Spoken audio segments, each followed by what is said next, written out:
Hello and welcome to another video from flashcardsforkindergarten.com.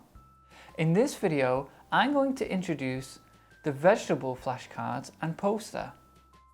The set comes with 26 vegetable flashcards, as well as this nice poster.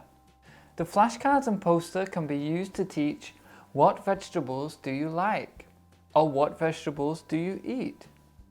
For example, I eat potatoes, or I like pumpkin.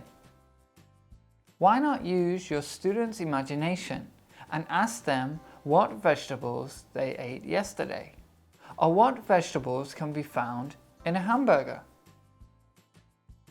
Another way to use the flashcards is to print 2 sets of flashcards and use them in matching games. If you like the flashcards you have seen here, please visit flashcardsforkindergarten.com. Thank you.